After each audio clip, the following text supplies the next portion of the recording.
Well, good morning, gang. Really good to see you today. Glad you were here. Before I get started into the message, I just want to say welcome to any guests that we have here today. If this is your first time with us or first time in a long time, we are really glad to have you here. And we have a gift for you in the lobby. So on your way out today, you can go to the Connection Center. Big sign there that says Connection, coffee mug, some candy in it, no strings attached, just a way of saying thank you for joining us today.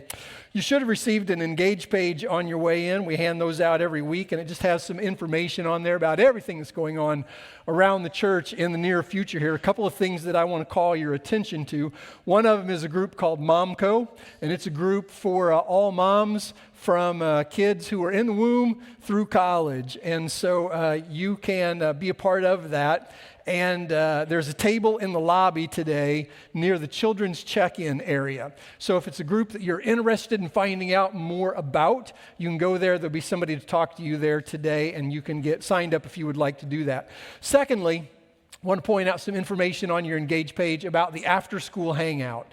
This is something that we started last year and went really well. So we had just opened it for middle school.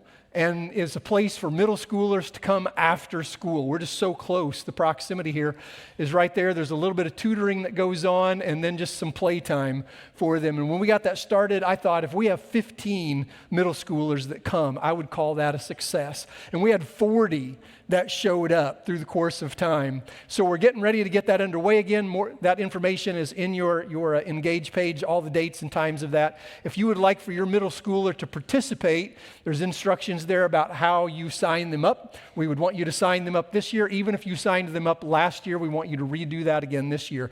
Secondly, though, if any of you would want to make a difference in some middle schoolers' lives, we would ask you to reach out and help with that. So some of you might say, well, I wouldn't be a very good tutor. That's okay. We need people who can just kind of hang with kids while they're playing and doing activities, and maybe others would be available to do some of the helping out with homework kind of a thing while they're doing that. But if you would be interested in learning more about that, there's a spot where you can mark that on your connection card. So if you go to our connection card online, our website, you just mark, hey, I'd like more information about that. And one of our ministers will contact you, just share some information. And then after you get more information, you can decide if you would like to participate in that or not. So signing up doesn't mean that you're committing to it. It's just saying, hey, I'm interested in hearing more about this so that I can decide if I want to help or participate in this or not. If you don't want to sign up on the connection card or like you can't find it, that kind of a thing, just call into the church office through the week and we'll get you connected to the right person. But we obviously need people to make that happen. So if you would have some interest in being one of those people to do a little bit of that, it's really a fantastic process that's going on. I would say one of the more successful ministries that we've got going on in the church right now toward middle schoolers. And so if you want to help out with that, we would love to have you join in. Jumping into the message, we are in week 9 of this. We're in week 7 of the series, 9-week series. We are in week 7. So for all of you Star Trek fans, it is 7 of 9. Not very many Star Trek fans. Okay. But today, in this series, I'm going to be talking about dating. So I just want us to gain some insight from the Old Testament book of Ruth about how she and Boaz began their romantic relationship. So if you have your Bible, you can open up to Ruth chapter 2. We're going to be looking there in a few moments. But no matter what stage of life you are in, I think there is something that we can all gain from discussing this and taking a look at Ruth and Boaz. Because if you're a teenager, you can think about how you should date, or even if you should date. Maybe we shouldn't. We do that, I think, because it's the way our culture does it. It's the only model we've seen in our lifetime. Perhaps we do that because of the Disney dramas that we have watched growing up. But we can kind of think through, should I really even be dating? Maybe the answer is yes. Maybe the answer is no. Maybe there's an answer somewhere in the middle. But if you're a teenager, this would be a good thing for you to think through. If you are a 20-something single and you have been dating, you can begin asking yourself the question, is the way I've been doing this healthy? Or is there a better way? If you are divorced, you can ask if the way that you dated the first time set the stage for maybe some of the problems that you encountered during your marriage.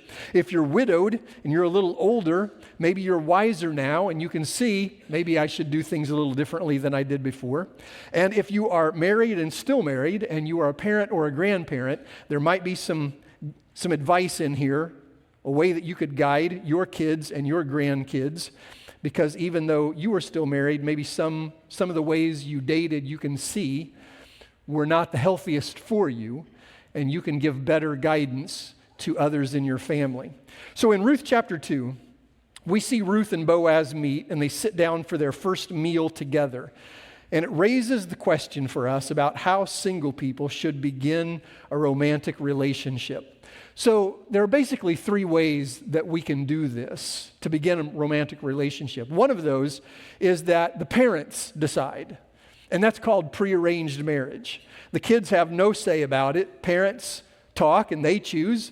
My son, your daughter, they're going to get together. That's the way it works. The kids have no say in that. The second way is for the individuals themselves to make the decision. So when you're young, you look around, you decide. That's dating. That's the major system that we have going on in the United States today. Or there's a combination of those two, and that is called courtship. The guy and the girl and the parents all have input into the situation. Now in America, when it comes to prearranged marriage, do you know who's in favor of that? Parents. Parents are in favor of that. When you're a teenager, you think that's a horrible idea. When you have teenagers, you think that's a great idea. Prearranged marriages and courtship are much more normal in many other parts of the world today, but in America, the norm is dating, but it hasn't always been that way in America. According to a book called Labor of Love, The Invention of Dating, the author Maury Weigel said the term dating was coined inadvertently in 1896 by a newspaper columnist for the Chicago Record named George Ade. And he was telling the story of a guy named Artie whose love interest had lost interest in him, and she began seeing other guys socially. And Artie confronted the girl, and he said, "I suppose the other boys have all been filling my dates." And that's how the term dating got started. But the common practice at that time to begin a romantic relationship was not dating, but rather it was courtship. And so if a young man was interested in a young woman, what he would do would be travel to her house and then have dinner and stay at the house with her and her parents and her siblings. And so they all got to know each other at the same time. They all kind of figured that out. Now you have to remember that back in the late 1800s, America was primarily a rural agricultural economy. And so people lived farther apart. Like, we've got our Ponderosa, you've got your Ponderosa, so the boy has to get on the horse and travel about 18 miles to get to the girl's house that he's interested in, and the courtship would happen. So you didn't take your horse and go pick her up on a horse and then go somewhere else on the horse. You would go to her house and hang out and have dinner, and everybody would get to know everybody at the same time. But in the 1920s, urbanization had begun. And many people were no longer isolated on farms like that. They were living in closer proximity. And things like theaters and dance halls began to pop up, and a lot of single people began to hang out at those places. In the 1930s, the automobile was readily available. And so what started happening is that young men would drive to a girl's house that didn't live too far away from them. They're in the same city. He would pick her up and then take her away from her parents' house in the car, and they would get to know each other like that, apart from the parents and the rest of the family and all the siblings. In the 1960s, the sexual revolution was strong, and by the 1970s, there was wide availability of birth control and no-fault divorce and legal abortion. And so over the course of the 20th century, we moved from a pattern of courtship where the parents were involved in this process of a boy and a girl getting to know each other to dating where the parents were completely removed from the process of the boy and girl getting to know each other. And so we should be asking, the way that we're dating today, is that the best way? Is that the best way to honor God as we get to know somebody? And is it best for us as we get to know someone? So we're going to look at the story of Ruth and Boaz, and I want us to pull out 3 principles that we can apply to our dating lives today as we think about romantic relationships and how they should begin and how we should go about finding a spouse. So I want to go ahead and give you these 3 principles, and then we're going to back up and talk about each one. The first one is that we should pursue God first. Second one is that we should seek godly counsel. And then the third one is we should wait on God's timing. So I just want you to understand from the beginning, I am not advocating that dating is wrong. I am not saying that we should return to 1896 in the way that we go about our process. I just want us to ask, how can we go about this so that it produces the best possible outcome for our marriage, for our future, for our spiritual lives? So let's talk about the first one. We're going to pursue God first. And what I mean by this is that we should not be pursuing a person first. This is about priorities. Our priority should not be finding a person to share our lives with. Our priority should be finding a way to make God first in our lives. And when we do that, trusting Him to put everything else into place in our lives, including the person that we would date, court, marry. If we run after God first, then what's going to happen is that we're going to find someone else who is running after God, and then we can say, hey, we're both running in the same direction. You're kind of cute. How about if we go get some pizza? Then you get, rather than I am just looking for someone that I have strong feelings about so that we can potentially get together. So our priority should be pursuing God first. But when we get to pursuing the person first, life gets all out of whack. Jesus said in Matthew chapter 6, seek first the kingdom of God, and I will add all these other things to you as well. Seek God first. The rest of life is then going to be put into place. So to see this in Ruth's life, it's kind of a long story, whole book about it. What I want to do is summarize some of the story for you, some of the characters that are involved, and then we'll read some of the text. So Ruth was a Moabite woman who lived in Moab. So you see the map on the screen. You see Bethlehem and you see Moab on the other side of the Dead Sea. Since we're very familiar, if we've been in church for very long, we're familiar with Ruth, the book of Ruth, familiar with the story of Ruth. I think we often think of Ruth as a Jewish woman, but she was not. She was Moabite. She lived in Moab, and she met a family when they moved from Bethlehem to Moab. And so the Bethlehem family who moved into Moab was Elimelech and Naomi, along with their 2 sons, Mahlon and Chilion. For all of you Star Trek fans, strong Klingon names. Apparently that was funnier than the first one. Okay, thank you. Appreciate that very much. So the reason they moved to Moab was to escape a famine in Israel. Things were not going well. Things were not growing. We don't have any food to eat. We're going to move to another place. They moved to Moab. While they were there, Mahlon and Chilion married Moabite girls. Ruth, that's the one we're talking about today. The other one was Orpah.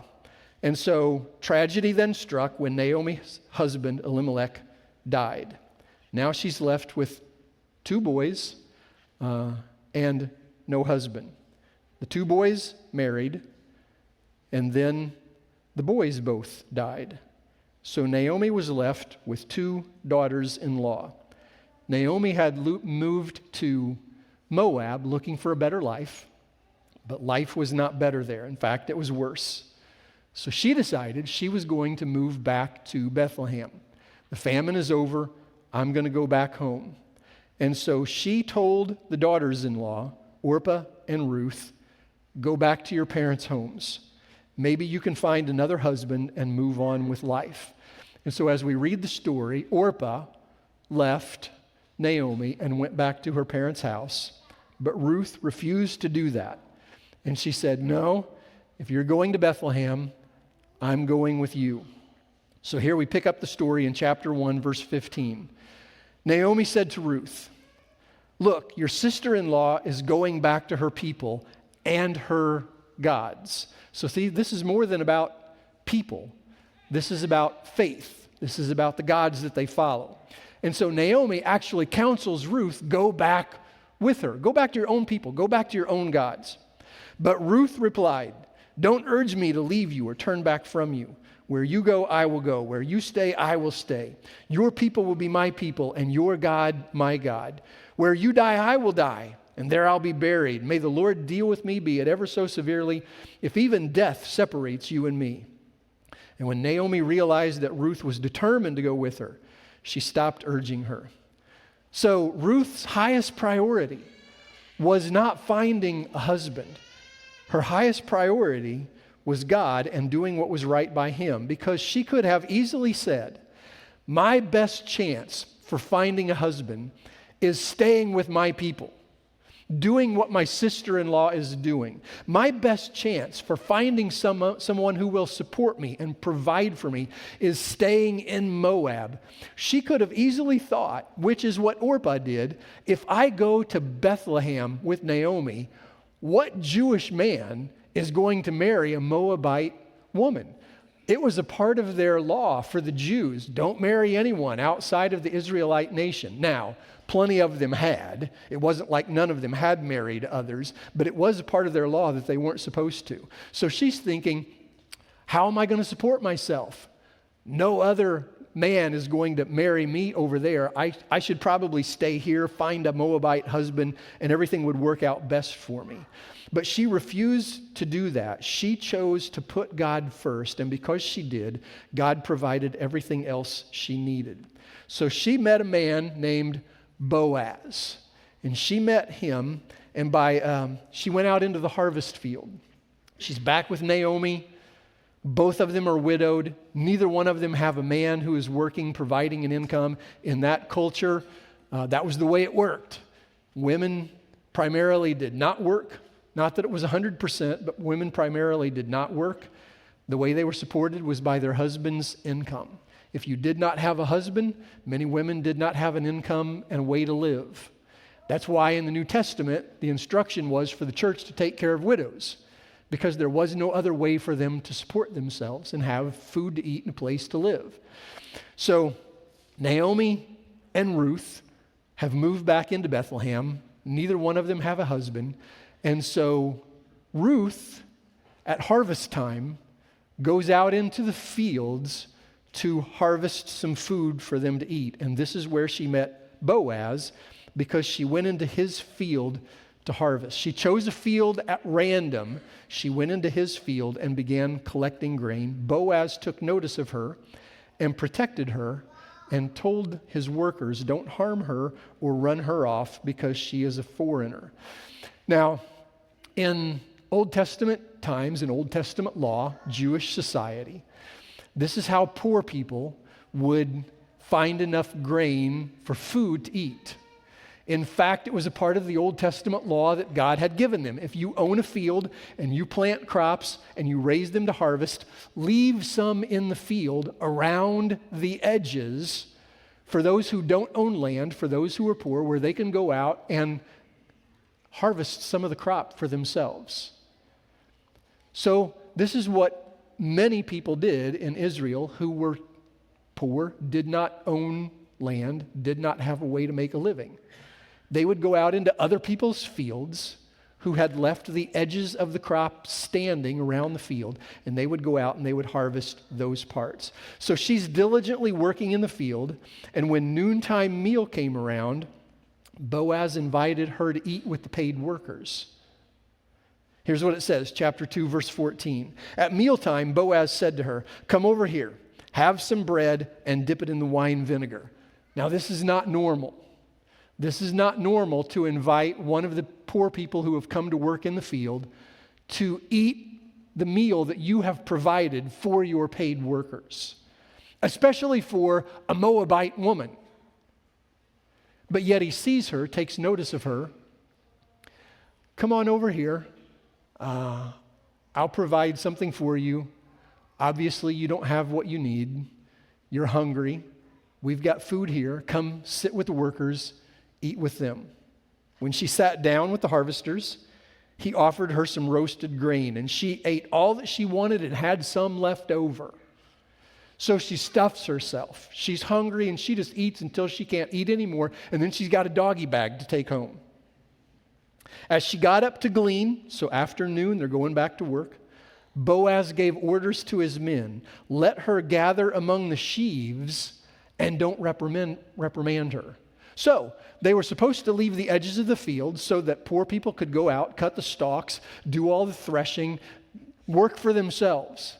But Boaz tells the workers, even if she gets into the sheaves that you've already harvested. So the harvesters are out there. They're cutting off the stalk at the base. They're bundling them up. They're tying them. That's a sheave. They put it all together. It stands up in the field, and then they can bring a cart around and gather up those sheaves.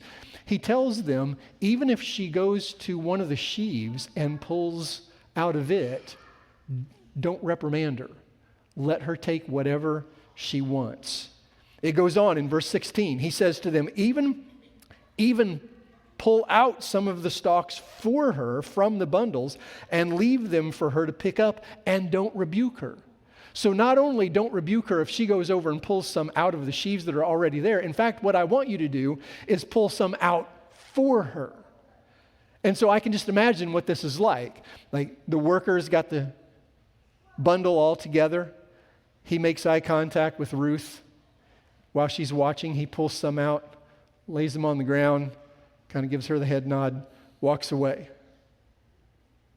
So this Boaz is taking care of her in this way. So, verse 17, Ruth gleaned in the field until evening. Then she threshed the barley, process of separating the grain from the rest of the stalk and the head and the chaff. They beat it till it knocks the grain out, and then you have to throw it up in the air and let the wind blow away the chaff. So it's a lot of work. And so she did all of that, and it amounted to about an ephah. Now, you know how much an ephah is, right? Yeah, 30 pounds.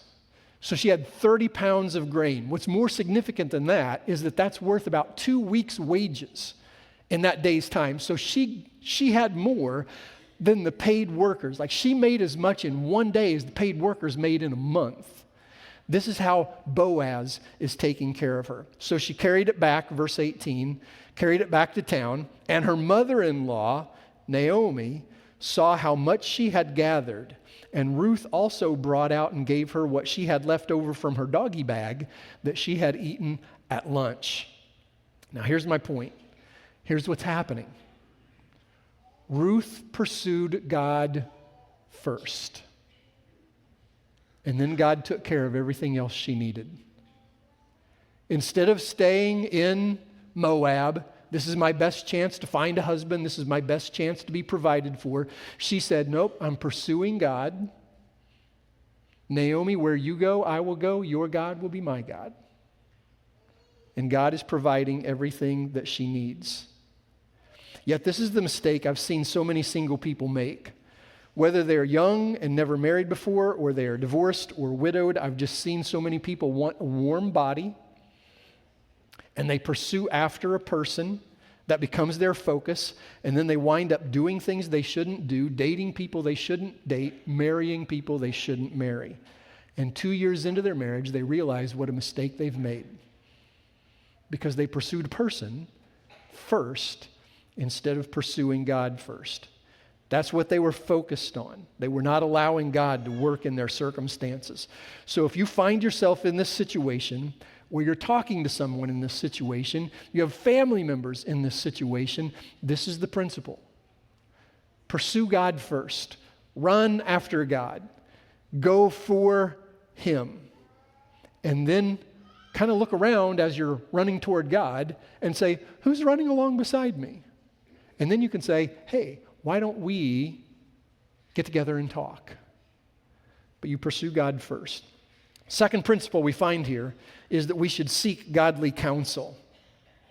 Ruth brings home all this food to Naomi, and Naomi asks, "Where did you get this? Where did you glean today?" And Ruth tells her all about Boaz. "He invited me to eat lunch with him and his crew. He told the workers not to harm me. He sent me home with these leftovers. He invited me to continue to work in his field every day until the harvest is over." And in verse 22, Naomi said to Ruth, "This will be good for you, my daughter, to go with the women who work for him, because in someone else's field you might be harmed." And that was really the truth. Like most other Jewish farmers would have run off a Moabite woman. "Hey, this is for our Jewish people. No Moabites allowed in our field." But she's pursuing God, and she just by chance happens into Boaz's field. She didn't know who owned what field. She didn't know who Boaz was. Maybe it was just the first field that she came to. She goes there, and this is how God is providing for her. And so this all seems really good to Ruth, and Naomi confirms it. She says, "Yes, stay there, work in his field. This is a good thing."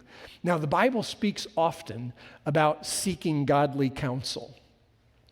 In Proverbs chapter 12, it says, "The way of fools seems right to them, but the wise listen to advice." Listen, when you're dating, and emotions are all involved in the process, you are a fool. All right? Let's just admit that. We've got all those hormones raging, and we're not thinking about what we ought to be thinking about. We're not focused on the things that we ought to be focused on. We're just thinking about one thing, that person. And so we need some godly counsel. When it comes to dating, and we meet somebody new, and we have those butterflies in our stomach, our emotions are going to cloud our judgment. We need some godly people to give us advice, because all we're thinking is, "You look hot. I'm hungry for companionship. I laugh when I'm with you." And it's not that those things are bad, but when we're looking at it through the googly eyes, we can miss what others easily see. And so you need some people to give you some good advice. You need to listen to Christian people. Don't be asking advice from people who are not Christians, because they're not going to give you godly advice. Ask people who are believers and who are faithful in following God. You need somebody who's going to speak the truth to you, even if it's a truth that you don't want to hear. And in most situations, you need to be seeking advice from somebody who's older than you. For some of you, that might be impossible. All right? But listen, if you're young, don't be talking to your friends only that are your age, asking their advice. You need to be asking somebody who has lived life and is much older than you and can see what is really going on. When Sherry and I were dating, and we started getting a little more serious. This was like my senior year of college, and then I did an internship after that, a year-long internship before we got married. So it was in that latter part of that stage, I was thinking, okay, I think I'm going to ask this girl to marry me. But the first person I asked was my mom. I went to my mom, said, "Mom, this is the way I'm thinking about this, but I want to know from you, is this a good decision?" Fortunately, my mom gave me the thumbs up. So I went forward with that. But what would I have done if my mom had said, "I really don't think this is a very good fit for you. The way that she speaks to you, the way that she treats you, the way that she flirts with other guys, you're not seeing reality here." If she had said that to me, what do you think I would have done?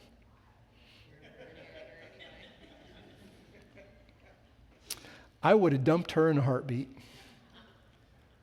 And I know I would have, because I did the girl before that.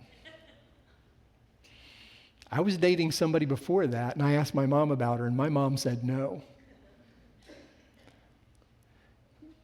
You need to ask somebody who's older than you, lived some life. My mom was the person I trusted the most. If you've got a mom like that and you're dating somebody, you need to ask. If you don't have a mom like that, you need to find a Christian mentor who is older than you, because they will see things that your googly eyes cannot see. If you are dating somebody and your mom or dad are saying, he doesn't speak to you respectfully, she's really selfish, your ears ought to be perking up. If someone in your small group is saying, you seem upset about something he or she has done all the time, are you sure this is the right person for you? You need to pay attention to that. When we are in the situation, when we are lonely, when we think somebody looks good, our judgment is suspect, and we need to seek counsel. So pursue God first. Get godly counsel really quickly here. Last thing, wait on God's timing. In chapter 3, we see Ruth continued to work in Boaz's field through the harvest. This would have been 6 to 8 weeks that this was going on. Do you know what they did during that 6 to 8 week period? So right at the beginning, Boaz asks her to come sit at his table with the workers and eat. 6 to 8 weeks of harvest. Do you know what they did during that 6 to 8 weeks? Nothing. They didn't talk. There's no indication in Scripture they ever talked again. They didn't leave work early to hang out together. They didn't move in together. They met, they had one lunch, and there's no indication that anything happened for 2 months. They gave it time. So many people, looking back on their dating experience, would say, I rushed way too much. I rushed finding somebody. I wanted to get married so bad, I took the person who was there rather than waiting on the person that God was bringing for me at a later time. Instead of spending enough time to get to know each other, we let the emotional high of the moment get to us, and we got married too soon. And all of this is born out of principle number 1. We need to pursue God instead of a person. Pursue God first. Allow Him to lead you to the right person in the right time. And this is what's going to be best for us. Pray with me. Father, guide us to put these principles to work in every area of our lives, not just dating, but in all of life. We need to pursue you first. We need to get good counsel on the big decisions we face and then wait for you to deliver. Teach us to trust that you'll provide, that we don't have to press the issues. Teach us that this is the way that you'll provide the best life for us. In Christ's name, amen.